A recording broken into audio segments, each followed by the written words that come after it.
number one.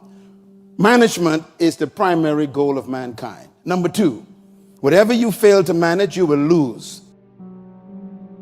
Number three, God's primary measure of trusting you with material is management. And number four, God will give to whoever effectively manages. And number five, management attracts resources. And the big one, number six, God will not give you what you pray for, only what you can manage.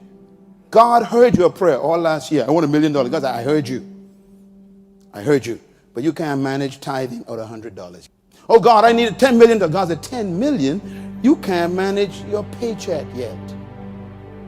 In other words, don't pray for what you cannot manage. God will protect things from you. I'm speaking from my own personal experience. The more I am managing the pennies, God trusts me with dollars. And the more I manage the dollars, he trusts me with the hundreds. And when I manage the hundreds, he trusts me with the thousands. When I manage the thousands, he trusts me with the millions. In other words, God trusts you based on your management, not your prayer requests.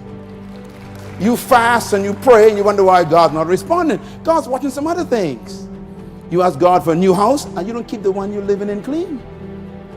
You ask God for a car and God says you don't keep the motorbike clean. In other words, he checks management before he releases resources. It's not the request, it's the management ability he watches. Let me quote Jesus, if you cannot be trusted with little, who will trust you with more? In other words, it's so important for you to understand that management is more important than prayer. Because management determines whether your prayer gets answered. If you cannot be faithful over other people's property, who will give you property of your own? I'm quoting Jesus. If you cannot be faithful over what? Other people's property. The reason why God gives you a job is not because you're supposed to be there for the rest of your life. He sends you on other people's job to see how you manage other people's property. That includes the printing machine of those people, the paper clips you take home without asking, the pens you steal. He's watching everything. Going to work late, stealing other people's lunch hours, lying, say you're sick and staying home. God said, you can't manage the other people's time. How can I give you your own business? I want my own business. God said, you can't even keep a job.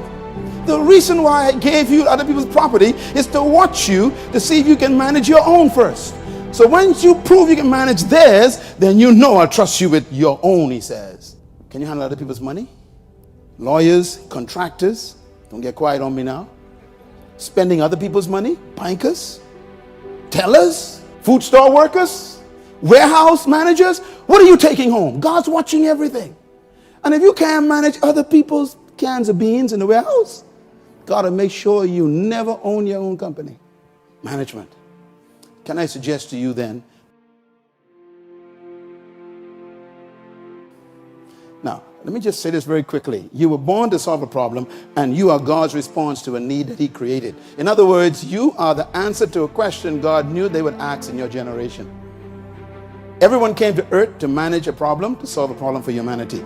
You exist because you are the fulfillment of one of God's desires. You are the assignment in your generation.